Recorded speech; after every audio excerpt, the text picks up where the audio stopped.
Hello, this is DC Hammer, and this is the DC Hammer Show.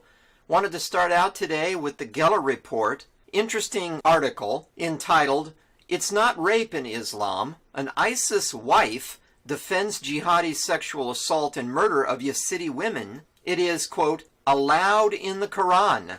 So just in case you had any doubt about what's going on over in the Middle East, North Africa, areas now in Europe, the United Kingdom, when it comes to these rape gangs, these Pakistanis in the United Kingdom, that Tommy Robinson has so valiantly attempted to spotlight with what they are doing, and other groups of Muslims all over the world who are exporting their ancient beliefs and violent approaches to life around the world. Muhammad taught a combination of sex slavery, rape of the infidel, and the fact that those acts would be, quote-unquote, rewarded under Islam.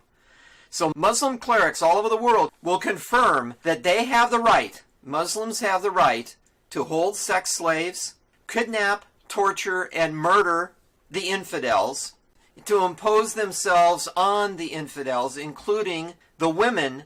And since it is sanctioned by the Quran, they do not consider it any kind of an assault or a murder. It is merely carrying out the wishes of Muhammad as spoken through their quote-unquote holy Quran. This goes back to that 7th century notion that prisoners of war became property of the victor. And as you read through the Quran, and as it's currently taught today, no different than it was taught centuries ago, there are several verses in the Quran that justify this treatment of others, and it's amazing the number of people that will not admit to themselves or others that these are the behaviors that are accepted in that culture and are the basis for the behaviors that you see taking place on the streets of England and throughout other places in Europe as these people from North Africa and the Middle East continue to stream in and impose their way of life on us. And again, I know that there are some people that are going to continue to resist the building of the wall on our southern border, the border between the United States and Mexico, at all costs. But if you pay attention to One America Network, it does have on its front page a ticker. And no, it's not a ticker for the stock market. It is a ticker for the cost of illegal immigration. And this day alone, we are 15 hours into the current day, and the cost of illegal immigration has already rung up $450 million that we have to pay. And so far this year, to date, this is the middle of March, 36,000 illegal aliens have crossed the border. And the total cost this year of illegal immigration will far exceed $50 billion. Isn't it a wonder that expending a tenth of that in order to try to protect our borders is considered verboten by the left and even people that you would believe are on the side of the right? But bottom line is, open borders is not the solution to this problem. It is the creation of this problem. And PJ Media is reporting that the Covington boys' lawyers, and again, this is that Catholic high school student from Covington, Kentucky, who was in Washington, D.C., merely minding his own business, standing in front of one of the monuments there in Washington, D.C., with a group of his fellow students, calmly and peacefully waiting to be moved along by the teachers, when he was, I would say, accosted by a gentleman who decided to beat a drum within inches of his face and try to stare him down.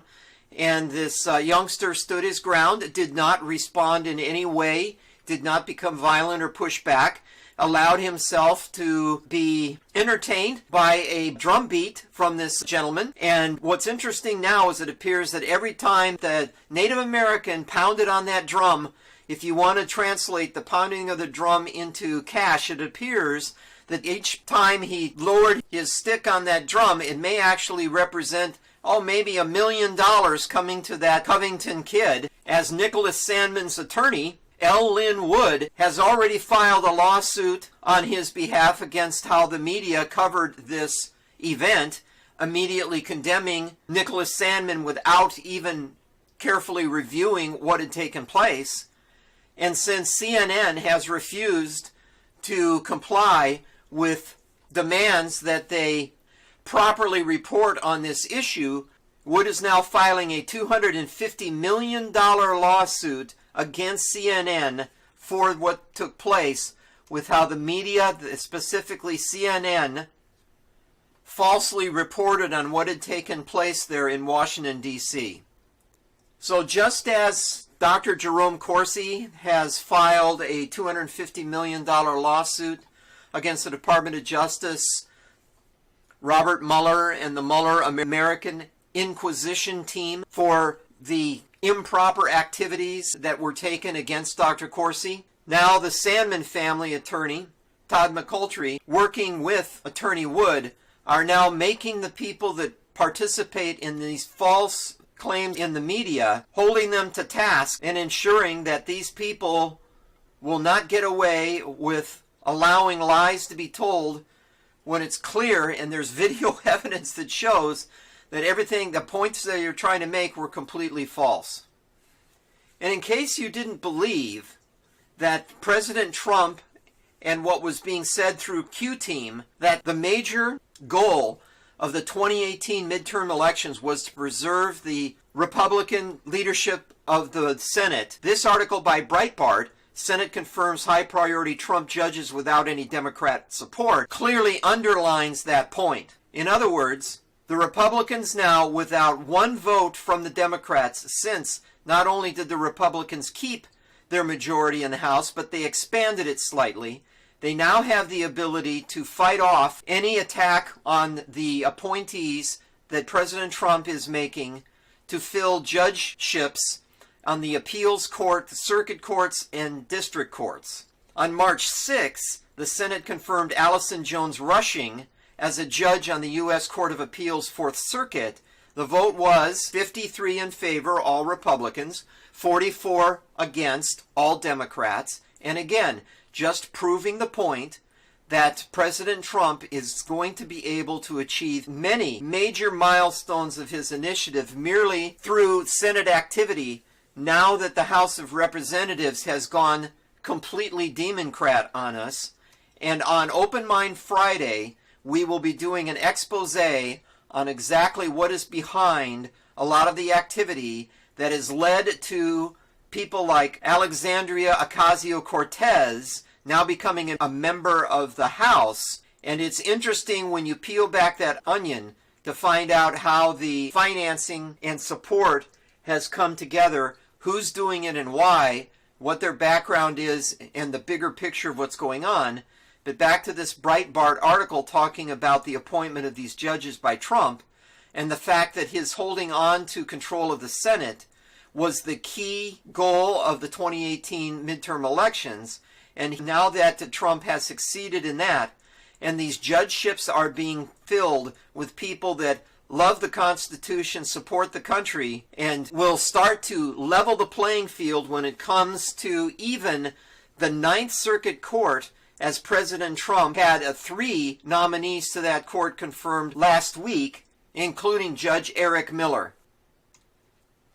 On the high-tech front, Zero Hedge is reporting that Tesla's former head of global security ops and investigations is turning on his former organization and is providing information that would lead you to believe that there's some potential of some nefarious activities going on at that new Green Deal component, the hero of many eco-activists. But now it may be that there's a soft and rotting underbelly to this entire program. So former Tesla employees are making some serious accusations about the activities of Tesla, are becoming whistleblowers and shining the light on some of the darkness that may be happening at that organization. And of course, as whistleblowers come out, the organization against which they are making their claims tends to take draconian steps in order to sometimes falsely label the people making the allegations or take other action to prevent the true nature of their claims from coming out into the open. But it appears at Tesla that they may not be able to keep the genie in the bottle. And as some of the reporting on the internet that you would have to follow to investigate more thoroughly in order to validate. Supposedly there are potential allegations of scrap capitalization, part sales out of the back door of that organization, accusations of drug sales. Think back to the DeLorean organization.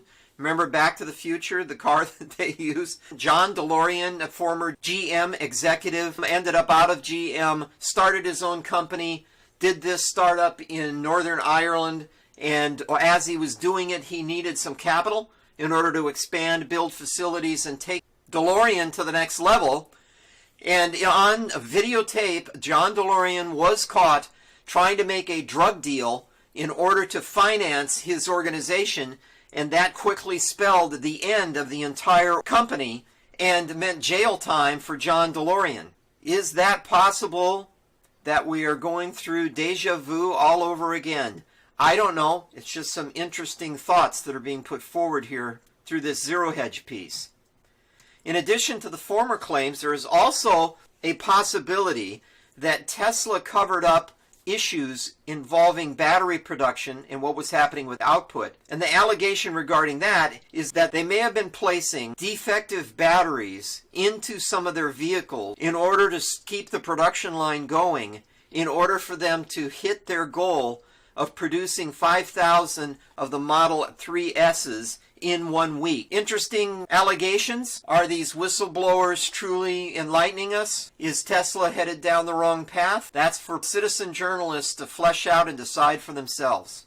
And while we're talking about environmental activists and people that try to make those pledges the platform for their political careers, the Washington Free Beacon is reporting that the executive producer of Beto's new document, Carbon-Based Fuels Rule the World, that's not going to change. If you look deeper into the background of Robert Beto O'Rourke and his failed Senate campaign as he ran for Senator of Texas, once again, to me, this strikes the note of deja vu all over again.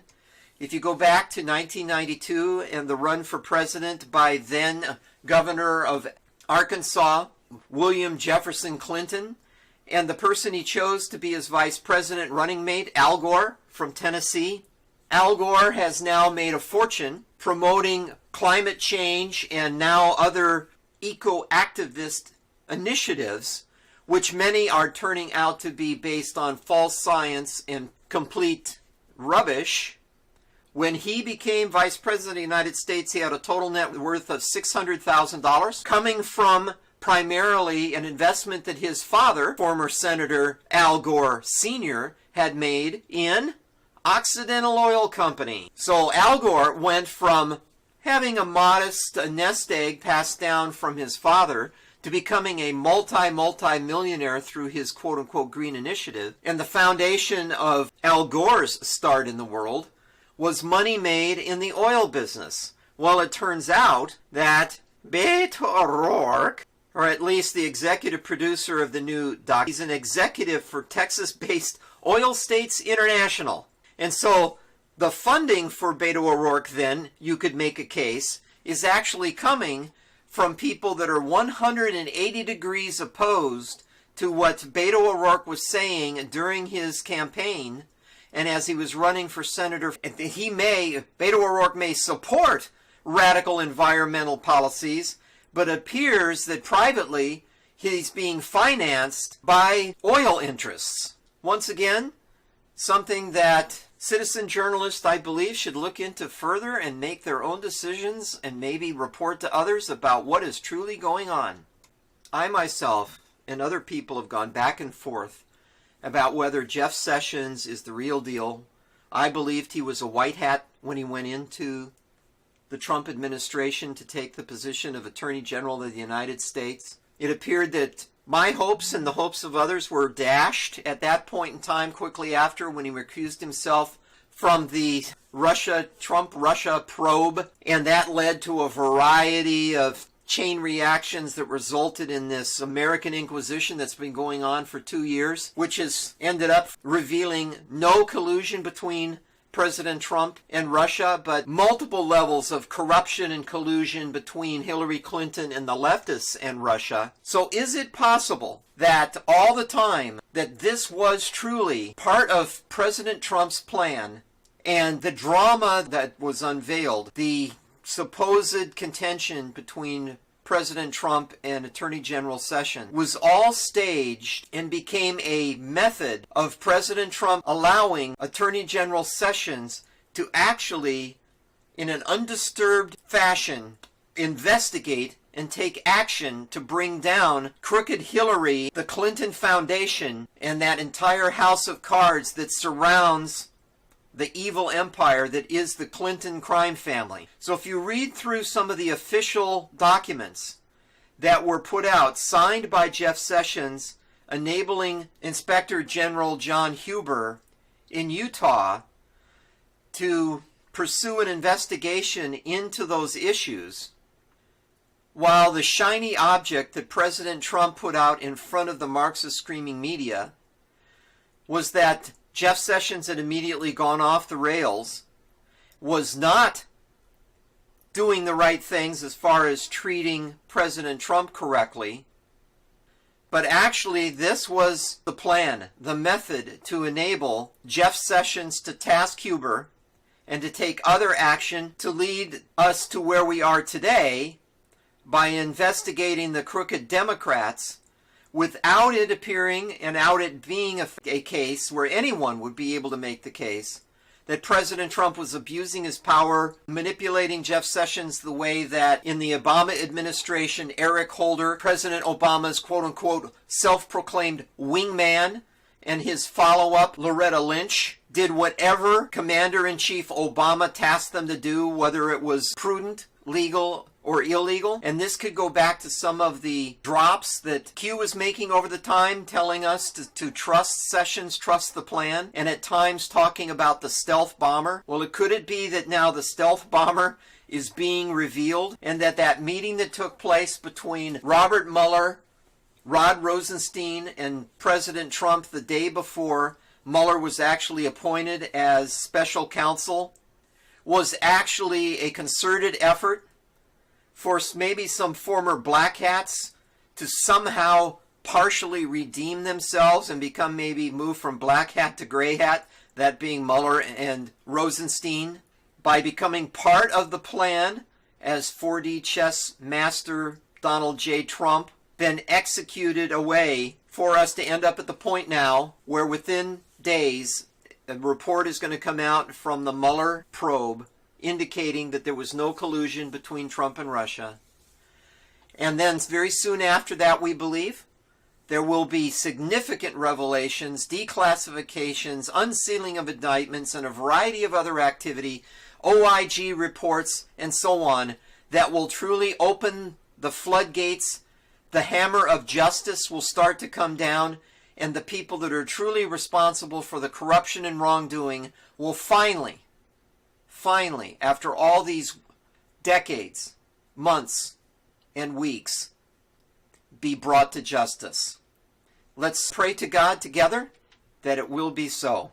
And finally, there's a piece from the Daily Signal. I've been talking about how public employee unions, particularly the teacher unions, are dangerous and do not represent the best interests of the people they are supposed to be representing. This piece, entitled "How Teachers Unions Are Holding Children with Special Needs Hostage," highlights that very point. So teachers unions in West Virginia and Kentucky went on strike and demanded that the governments of those states make concessions to them before they would return to the classroom and do their jobs. And yes, teachers unions continue to use their techniques, which many people would paint as forms of extortion, as the Daily Signal reports. And for the second time this year, a state teachers union and its members have closed schools, the previous one happening in Chicago, I believe, refusing to work until lawmakers shut down some legislation that was going through that would change the way that things work in their little monopolistic cabal. This proposal that they are shooting down, trying to shoot down, deals with the fact that these governments in Kentucky and West Virginia were merely attempting to offer choice to the parents of kids with special needs. In other words, giving them scholarships that would have allowed them to attend private school that, if in the parents' opinion, would have provided their kids with special needs better education.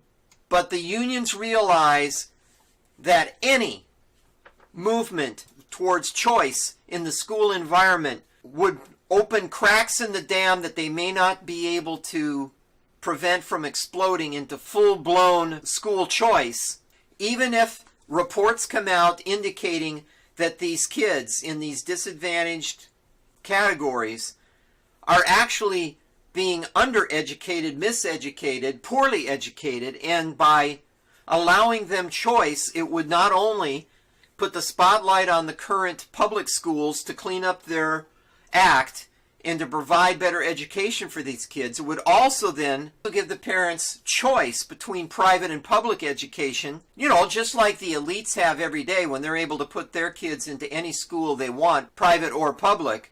It's only the people that don't have money that aren't allowed that same flexibility.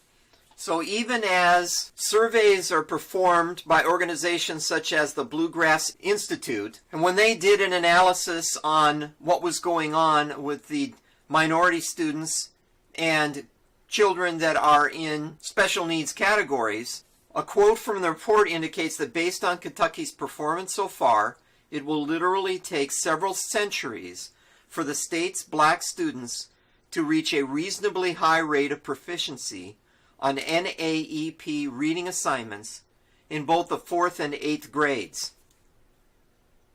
So in addition to attempting to help minority students, as the legislatures in West Virginia and Kentucky were attempting to also help the children with special needs by giving them a choice of learning opportunities, the unions, and thereby their teachers, their slaves, their drones, the teachers, the puppet masters being the unions, the true puppet masters being the communists, because that's who controls most of the unions, particularly the public employee unions, such as the SEIU, but also these unions that are in control of the teachers.